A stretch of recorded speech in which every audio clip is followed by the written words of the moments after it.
ہم نے یہی سمجھا جتنا نعرہ لگائیں گے اتنے پکے مسلمان،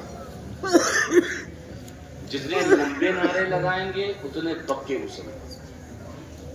اور آج انہی نعروں نے کہیں نہ کہیں مسلمانوں کو کٹ گھرے میں کھڑا بھی کیا۔ یہ سچائی تمہیں ماننی پڑے گی۔ میں عوام کو جذباتی خطاب کر کے خوش فہمی میں مبتلا نہیں کرنا چاہتا۔ کچھ ایسے نعرے عوام کو دیے گئے، اس عوام نے ان نعروں کو دین کا حصہ سمجھا، جبکہ ان نعروں کا تعلق نہ دین سے ہے، نہ اسلام سے ہے، نہ شریعت سے۔ اب آپ سوچیں گے وہ کون سا نعرہ، کوئی کنفیوز نہ ہو۔ آپ نعرہ لگاتے ہیں گستاخ نبی کی ایک سزا، سرتن سے جدا، سرتن سے جدا۔ یہ نعرہ لگاتے ہو، کبھی کبھی بولتے ہو، یاد رکھو یہ نعرہ غیر اسلامی ہے۔ اور اگر آپ کو پتہ لگانا ہے تو امام اہل سنت اعلیٰ حضرت کی کتابوں کا مطالعہ کرو۔ اعلیٰ حضرت فاصلے بریلوی میں لکھتے ہیں کہ اگر کوئی مرتد بھی ہو جائے، اگر کوئی مرتد بھی ہو جائے تو عوام کو یہ حق نہیں کہ قانون کو اپنے ہاتھ میں لے، بلکہ یہ قاضی پر، یہ کورٹ پر ڈیپینڈ ہوگا کہ وہ اسے سزا دے۔ ارے اگر کوئی نبی کی گستاخی کرتا ہے اس کے لیے قانون کے دروازے کھلے ہیں، انصاف ملے یا نہ ملے، لیکن حشر کے میدان میں ہمیں انصاف ضرور ملے گا۔ ہمارا کام اتنا ہے، ہم نبی کی بارگاہ میں یہ دعا کریں کہ اے مصطفیٰ آپ خود ان گستاخوں کو سزا دیجئے تاکہ آپ کی گستاخی یہ برسرعام کرنا پائے، کیونکہ جب آپ کی کوئی گستاخی کرتا ہے تو ہمارے دل پہ چھری چل جاتی ہے۔ لیکن قانون کو ہاتھ میں لینے کا رائٹ، آپ حنفی ہیں، امام اعظم کا قول پڑھیے، امام اعظم کی تشریحات پڑھیے، ایسے نعروں سے بچیے، ایسے نعروں سے بولیے۔ ہم لگائیں گے تو ہو سکتا ہے میرے مرید چاہنے والے یہ علماء کی جماعت مجھے بچا لے جائے۔ 10 وکیل کھڑے ہو گئے، جیل سے کچھ دن کے بعد رہا ہو جائیں، آپ پکڑے جاؤ گے تو آپ کو بچانے کے لیے ایک وکیل بھی نہیں آئے گا۔ ابھی گونڈا و بلرام پور میں ATS نے تقریباً 150 لڑکوں کو گرفتار کیا، اور ان 150 لڑکوں کو اس طور پہ گرفتار کیا کہ وہ جلسوں میں، جلوسوں میں، چھوٹی چھوٹی انسٹاگرام پہ ایسے ہی نعروں کی ویڈیو بنا کے انہوں نے اپلوڈ کیا۔ آج بھی ان کے لیے نہ آپ نے وکیل کیا، نہ ہم نے کیا، نہ انہوں نے کیا۔ آپ کو بچانے کے لیے کوئی نہیں آئے گا۔ خدا کے لیے غیر اگر گستاخی کرتا ہے، ٹھیک ہے، ایمان کا تقاضا ہے، زبان سے برا سمجھو، مگر میں ان سے زیادہ گستاخ تو تمہیں سمجھتا ہوں۔ بات بری لگے گی بھائی، آپ کو سمجھتا ہوں۔ آپ نبی کا کلمہ پڑھتے ہو، نبی کے غلام ہو، نبی کے عاشق ہو، میں 1 لاکھ روپیہ انعام دوں گا۔ کوئی ایک آدمی کھڑا ہو کے کہہ دے کہ میں نے نبی کی پوری زندگی کا مطالعہ کیا۔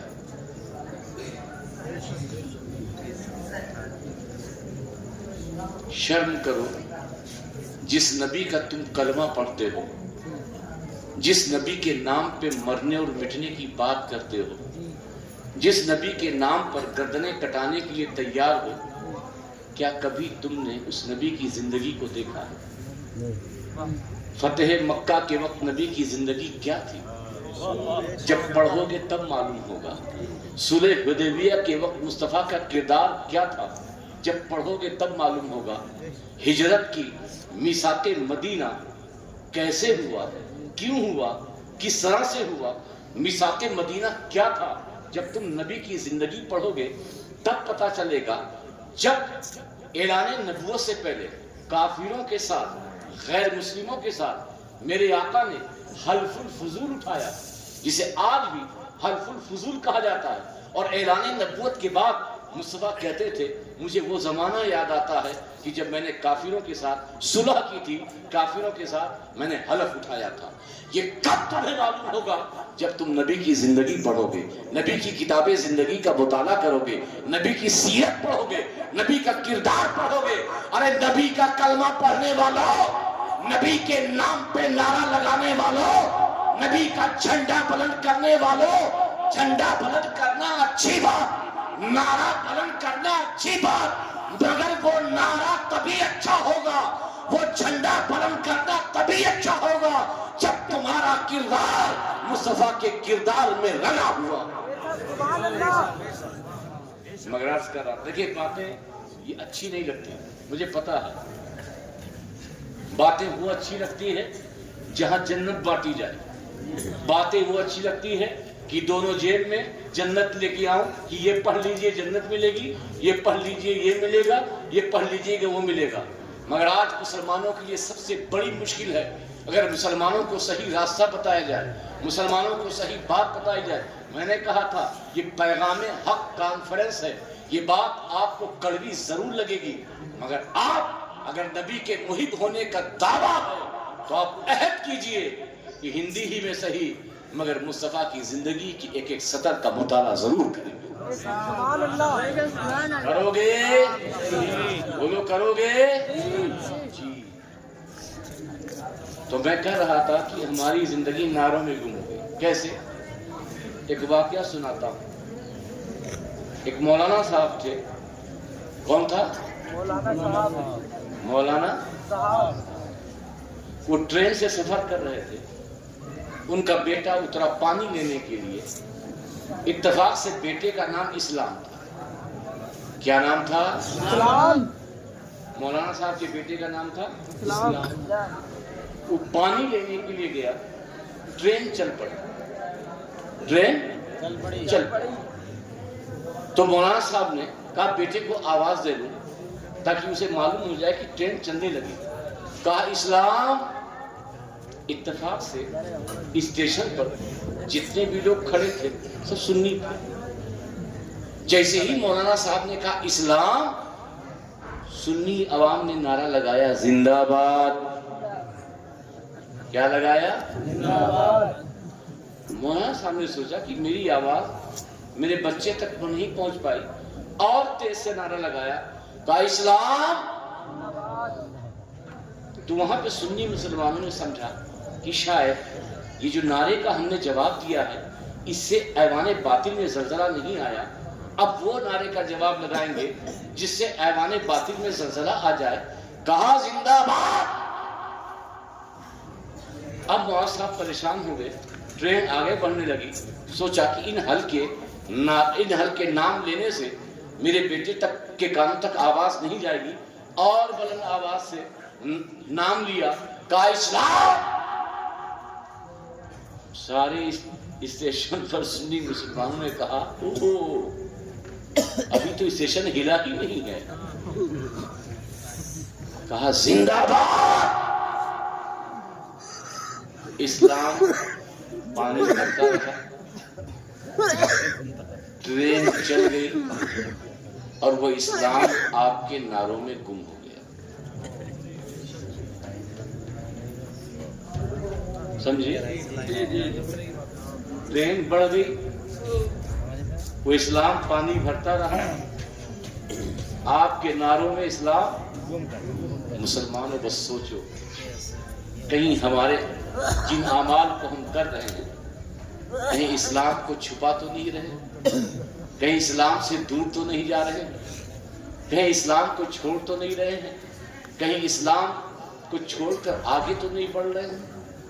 اصل زندگی نعرے نہیں ہے، اصل زندگی نبی کا کردار ہے، ایمان کی حرارت ہے، اور جب نبی کا کردار ہو اور ایمان کی حرارت ہو اور خالد بن ولید جیسا شخص نعرہ لگائے تب جا کر کے ایوان باطل میں زلزلہ آتا ہے۔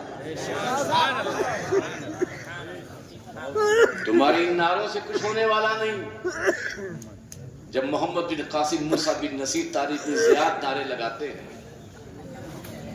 تو قوم دیکھ کے حیران ہو جاتی ہے کہ یہ زمین سے نکلے ہیں یا آسمان سے اترے ہیں، اور تمہیں دیکھ کر کے تو دوسرے لوگ پریشان ہو جاتے ہیں کہ یہ کیسے لوگ ہیں، تم سے نہ بات کرنا چاہتے ہیں، نہ اپنے علاقے میں زمین دینا چاہتے ہیں، نہ اپنے علاقے میں فلیٹ دینا چاہتے ہیں، نہ ہی اپنی دکان کے بغل میں دکان دینا چاہتے ہیں، کیونکہ وہ سمجھتے ہیں کہ دنیا میں سب سے بدتر قوم مسلمان۔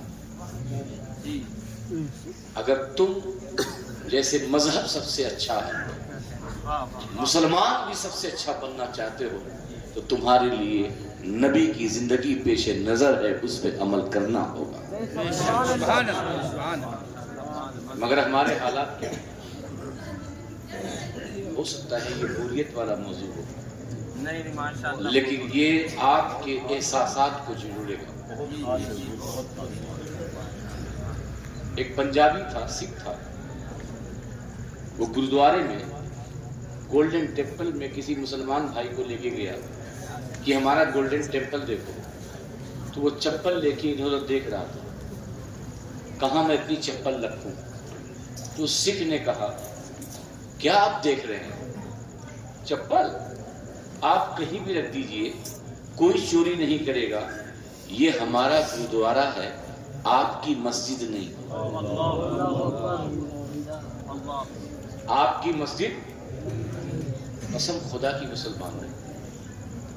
ہم ایسے مسلمان ہیں، ایسے مسلمان ہیں، ہماری مسجد کا جو ایمپلیفائر ہے نا وہ بھی تالے میں بند رہتا ہے۔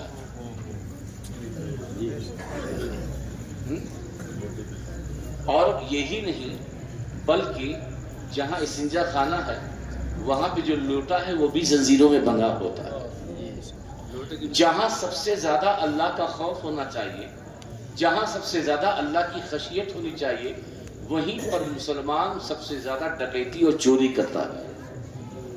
عید کے دن ایمانداری سے بتاؤ، پہلے مارکیٹ میں جا کر کے باٹا، مارکیٹ میں جا کر کے میٹرو، مارکیٹ میں جا کر کے موچی کی چپل خریدتے ہو، مگر جب اسے پہننے کے لیے تیار ہوتے ہوئے عیدگاہ میں جانے کے لیے تو بیوی ہاتھ پکڑ لیتی ہے، میاں جی پچھلے سال گئے تھے، چپل لوٹ کے نہیں آئی، پرانی چپل پہن کے جانا اور نئی پہننی ہے تب میرے سسرال میں جانا۔ یہ ہمارے حالات ہیں کہ نہیں؟ بولو۔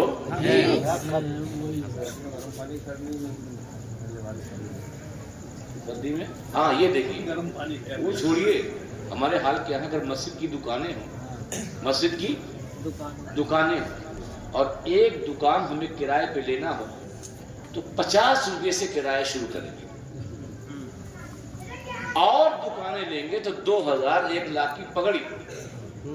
مگر ہم یہ سوچتے ہیں کہ اگر مسجد و مدرسے کی دکان ہے تو یہ سب سے کم میں، اور وہ بھی سال 2 سال 3 سال میں ہم کرایہ تک نہیں دیتے۔ آپ پورے ہندوستان میں دیکھیں، جہاں اللہ کا خوف ہونا چاہیے، جہاں اللہ کا ڈر ہونا چاہیے، جہاں بندے کو اللہ کی خشیت مسجد کو دیکھنے کے بعد پیدا ہونی چاہیے، وہی بندہ سب سے زیادہ اپنے رب سے غافل ہے۔ جب مسجد میں اسے اللہ کا خوف نہیں، جب اللہ کے گھر میں اسے اللہ کا خوف نہیں، تو اسے اپنے گھر میں کہاں اللہ کا خوف ہوگا؟ مسلمانوں اپنے حالات کو بدلو، ورنہ یہ نام و نشان نہیں ہوگا۔ مسلمانوں اپنی زندگی کو بدلو۔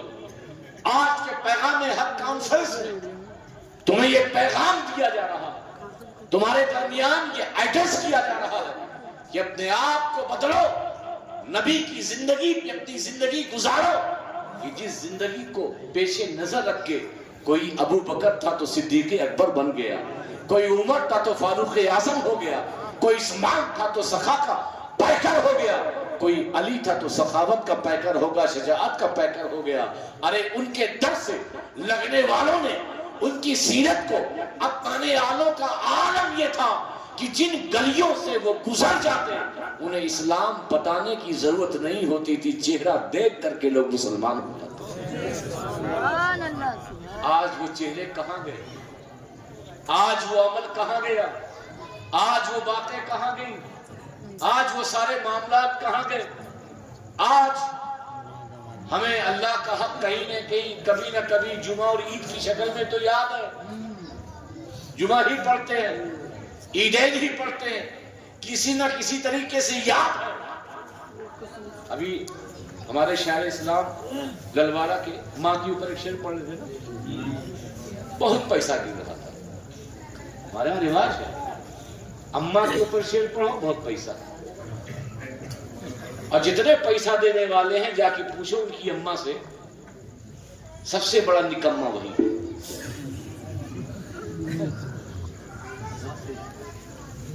آج ماں باپ کی کوئی عزت نہیں، جبکہ قرآن میں آپ اگر دیکھیں گے تو جہاں اللہ تبارک تعالیٰ نے اپنی ذات و صفات کے ساتھ کسی کو نہ شریک کرنے کا حکم دیا، وہیں فوراً ماں باپ کے مقام کو بتایا۔ 7 مقام قرآن میں کہ جہاں اللہ نے کہا کہ میرے ساتھ کسی کو شریک نہ کرو، اسی کے آگے اللہ نے کہا کہ اپنے ماں باپ کو اف تک نہ کہو۔ تو یہ اللہ نے اپنے ساتھ کسی کو شریک نہ کرنے کی جو بات کہی، یعنی جیسے میں لا شریک ہوں ایسے ہی تمہارے ماں باپ عظمت و کردار میں کسی کے شریک۔ یاد رکھنا پیر صاحب کی دعا قبول ہو یا نہ ہو، سنے نہیں؟ پیر صاحب آتے ہیں پھوٹ دو، حضرت پھوٹ دو، سر پہ ہاتھ رکھ دو، حضرت بیٹے کے لیے دعا کرو۔ میں اس سے آگے بڑھ کر ایک بات کہہ رہا ہوں، کسی ولی کی دعا آپ کے حق میں قبول ہو یہ ضروری نہیں، پیر چھوڑیے، واہ واہ واہ، کسی ولی کی دعا، ولی کی بات کر رہا ہوں، جی جی جی، توجہ ہے، کسی ولی کی دعا وہ آپ کے لیے کرے، پوری ہونا ضروری، پوری ہونا ضروری، پوری ہونا ضروری، لیکن قسم خدا کی اگر تیرے ماں باپ اگر تیرے حق میں دعا کر دے تو وہ دعا پوری ہونا ضروری ہے، اس لیے کہ مصطفیٰ فرماتے ہیں کہ ماں باپ کی دعا اپنی اولاد کے حق میں ایسے ہی ہے کہ جیسے میری دعا امت کے حق میں ہے۔ تو جس طرح مصطفیٰ کی دعا کبھی رد نہیں ہو سکتی، ایسے ہی ماں باپ کی دعا اولاد کے حق میں کبھی رد نہیں ہو سکتی۔ اللہ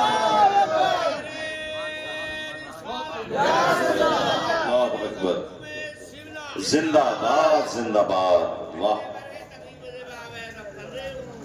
جس کے قدموں تلے جنت ہو، کہاں ہو؟ نماز پڑھنے کیوں جاتے ہو مسجد؟ بولو نا، جتنی جلدی بولو گے اتنی جلدی ختم کرو۔ نماز پڑھنے مسجد میں کیوں جاتے ہو؟ جنت کے لیے۔ زکوٰۃ کیوں دیتے ہو؟ جنت کے لیے۔ رمضان کا روزہ کیوں رکھتے ہو؟ جنت کے لیے۔ خانہ کعبہ کا طواف کیوں کرتے ہو؟ جنت کے لیے۔ پورا حج کیوں کرتے ہو؟ جنت کے لیے۔ عجیب آدمی ہو، 3000 کلومیٹر کا سفر کرتے ہو جنت کے لیے، مسجد میں جاتے ہو جنت کے لیے۔ ارے نادان، وہاں جنت ملتی ہے کوئی شک نہیں، لیکن جنت تو چارپائی پہ جو تیرے گھر میں لیٹی ہوئی ہے اس کے قدموں تلے ہے۔ آج ایسا مسلمان گھر میں جنت، اور وہ بھی جنت اس کے سر پر نہیں، اس کے قدموں کے نیچے جنت ہے. اس جنت کو چھوڑ کے مسلمان مسجد میں جنت کے لیے جا رہا ہے, خانہ کعبہ کا طواف کر کے جنت لینے جا رہا ہے. ارے جنت وہاں ملے گی, پہلے گھر میں جو جنت ہے اسے راضی کر لے.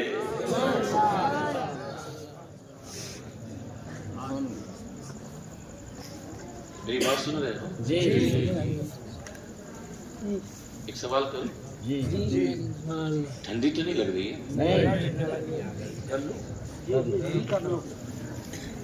آپ لوگوں سے نہیں کروں گا, اجازت ہے؟ بالکل سچائی سے بتاؤ گے, جھوٹ تو نہیں بولو گے؟ سوچ لو, جھوٹ بولو گے؟ سچی بتاؤ گے؟ اس میں شادی کتنے لوگ کی ہوئی ہے؟ ہاں شادی, ہاں اٹھاؤ. ارے شادی بیاہ کتنے لوگوں کا ہوا؟ ارے میں چندہ نہیں مانگ رہا.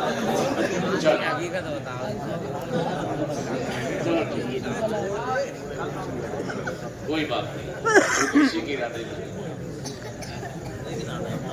ارے چپ ہو جا. اب جنہوں نے ہاتھ اٹھایا ہے شادی شدہ میں, ان سے میرا سوال, آپ کو اپنی بیوی سے زیادہ محبت ہے یا اپنی ماں سے؟ نہیں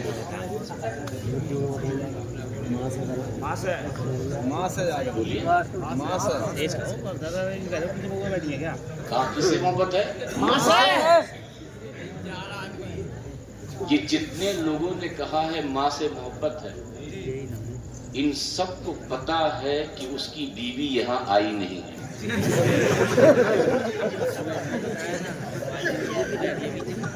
اور جن کو پتا ہے کہ گڈو اور پپو آیا ہے یا اس کی بیوی آئی ہے, مارے ڈر کے وہ ہاتھ نہیں اٹھا رہا. کہیں جا کر کے یہ گڈوا جا کے گھر کہیں اماں ابا, پتہ نہیں کہاں سے ایک تقریر کرنے والے آ گئے, پوچھے اماں سے زیادہ پیار ہے بیوی سے؟ دادی کے نام پہ ہاتھ اٹھا دیا. کہا اچھا آنے تو بتاتی ہوں, دادی کھانا کھلائے گی کہ میں کھلاؤں؟ اماں سے پیار ہے کہ بیوی سے؟ بولو نا, ارے بول دو. آپ جھوٹ بول رہے, آپ جھوٹ بول رہے. میں ثابت کروں گا, میں ثابت کروں گا کہ آپ اس قول میں جھوٹے, اور وہ بھی نبی کی محفل ہے اس میں جھوٹ بول رہے. جھوٹے ہیں. یہ زبانی جھوٹ بولنا چھوڑو. میں ثابت کروں. اماں کہاں سوتی ہے؟ جہاں بیل بندھا ہو, جہاں بکری بندھی.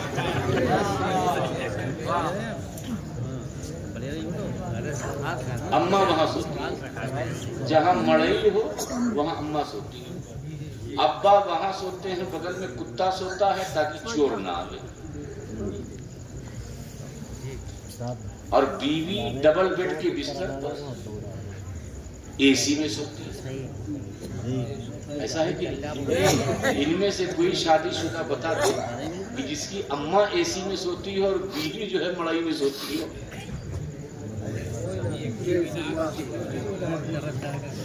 اگر ماں سے محبت ہوتی تو بیوی کو بھی اگر اے سی دیتا کوئی برا نہیں, یہ اس کا حق ہے.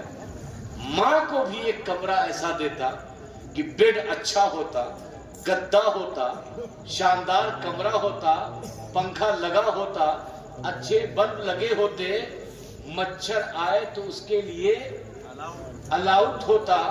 تب مجھے اس بات پر یقین ہوتا کہ جب تم یہ کہتے کہ مجھے ماں سے محبت زیادہ ہے, لیکن اے مسلمانوں, اماں مڑئی میں ہو, ابا مڑئی میں ہو, ابا اماں کو کھانسی آ جائے, کہے بیٹا ٹیبلٹ لے آؤ, کہا اماں 2 بجے رات میں کہیں میڈیکل اسٹور کھلا ہوگا, بیوی کو سر میں درد ہو جائے تو مراد آباد چلے جاؤ گے.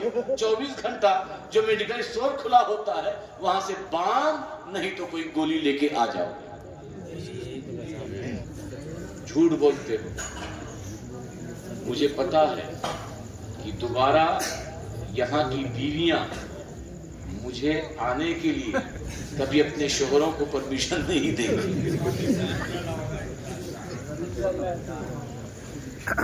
نہیں دیں گی، کہیں گی لے لو، یہ کون مولانا آئے گا؟ اتنی مشکل سے بابا جی کے پاس گئے تھے، شکر کھلایا، نمک کھلایا، بڑھیا سے نجات دلائی، اور یہ آ گیا اور بڑھیا کا مرتبہ بیان کر رہا ہے۔ یاد رکھو، ایک صحابی رسول تھے، مجھے نام یاد نہیں، صحابی رسول تھے، آخری وقت میں ان کی زبان سے کلمہ ثابت نہیں ہو رہا تھا، حضرت علقمہ تھے۔ الحاصل حضرت بلال وغیرہ کو بھیجا گیا، حضرت علی کو بھیجا گیا، حالات معلوم کیے گئے، واقعہ سچ تھا، ان کی زبان سے کلمہ ثابت نہیں ہو رہا۔ آپ نے اس کی ماں کو بلایا، بوڑھی تھی، ماں سے پوچھا کہ تیرا بیٹا کیسا ہے، تیرا بیٹا کیسا ہے؟ کہا آقا میرے بیٹے جیسا تو پورے محلے میں کوئی نہیں، بڑا عبادت گزار، بڑا متقی، بڑا نیکی کرنے والا، جلسے میں تو میری بیٹے نے 5,000 روپیہ دیا، 2,000 تک بھی جلسہ ہوتا ہے، مدرسے میں مسجد میں لٹاتا رہتا ہے، بڑا اچھا بیٹا ہے۔ میرے آقا نے کہا کیا تو اپنے بیٹے سے راضی ہے؟ اب حضور یہ بات چھوڑیے، یہ بات چھوڑیے، جب یہ بات آتی ہے تو مجھے بہت تکلیف ہوتی ہے۔ جب سے اس نے شادی کی مجھے ایسی بات اس نے کہی کہ میں اس بیٹے سے راضی نہیں۔ میرے آقا نے سمجھایا، نہیں مانی، کہا لکڑیاں لاؤ، اس کے بیٹے کو آگ میں ڈال دو۔ اس بوڑھی نے کہا میرے بیٹے کو آپ میرے سامنے جلائیں گے؟ ماں ماں ہوتی ہے۔ تو کہا اے ماں، اگر تو دنیا کی آگ برداشت نہیں کر سکتی تو تو کیسے برداشت کرے گی کہ تیرا بیٹا جہنم کی آگ میں جلے؟ اپنے بیٹے کو معاف کر دے تاکہ تیرا بیٹا جنت میں جانے کا حقدار ہو جائے۔ روایت میں آتا ہے کہ جیسے ہی مصطفیٰ کے کہنے پر اس ماں نے اپنے بیٹے کو معاف کیا، فوراً ہی اس کی زبان سے کلمہ طیبہ نکلا اور اس کی جان چلی گئی۔ اور قبرستان میرے آقا میں، یہ حدیث پاک ہے، میرے آقا فرماتے ہیں وہ شخص کبھی جنت کی خوشبو بھی نہیں پائے گا کہ جو اپنی بیوی کی وجہ سے اپنے ماں باپ کو ناراض کرتا۔ بیوی کا الگ مقام ہے، بیوی کا الگ درجہ ہے، بیوی کا مقام یہاں ہے، کہاں؟ دل میں، اور ماں کا مقام یہاں ہے۔ ماں کا مقام یہاں ہے۔ سر کو پیر پہ مت لاؤ، دل سے بیوی سے محبت کرو، اپنے ماں باپ کو اپنے سر کی بلندی پر بٹھاؤ تاکہ تمہاری سوسائٹی، تمہارا گھر دنیا میں بھی جنت بن کے رہے۔ اور ماں باپ ہر پہر، اگر کوئی ڈاکٹر بنا ہے، اگر کوئی انجینئر بنا ہے، اگر کوئی مالدار بنا ہے، اگر کسی کے پاس 10 ٹرک ہے، اگر کسی کے پاس 5 ٹرک ہے، اگر کسی کے پاس 50 ٹرک ہے، اور وہ یہ سوچے کہ یہ 50 ٹرک جو مجھے ملے ہیں، یہ 50 ٹرک جو مجھے ملے ہیں میری محنت ہے، میرا MBA ہے، میری تجارت میں مہارت ہے، تو دماغ سے یہ بات نکال دے، یہ جو اس مقام پر پہنچا ہے اس کی ماں کی اسی دعا کا اثر ہے جو اپنے آنچل کو اٹھا کر اپنے بیٹے کی ترقی کے لیے دعا مانگتی۔ لیکن بات کہیں اور چلی جائے گی۔ مطلب یہ ہے کہ اسلام کو فائدہ ہو جائے، اور اسلام کو فائدہ اسی وقت ہوگا جب نبی کی سیرت اور نبی کے کردار پر عمل کریں۔ ماں باپ کو خوش رکھو، بیوی کو پریشان مت کرو، بہن کا حق دو، بہن کا حق دو۔ ہم مسلمان تو ایسے ہیں، بہن کے حق کی بات، بھائی لوگ سوچتے ہیں کہ ساری پراپرٹی ہماری ہے، بہن کو جہیز دے دیجیے، ختم۔ اپنی بیٹی کو جہیز میں کچھ مت دو، اور بیٹوں سے گزارش کروں گا کہ وہ بیوی جب لائیں تو جہیز کی ڈیمانڈ نہ کریں، بلکہ ماں باپ اپنی جائیداد میں جیسے اپنے بیٹوں کو حق دیتے ہیں ایسے ہی اپنی بیٹیوں کو بھی حق دینا شروع کریں۔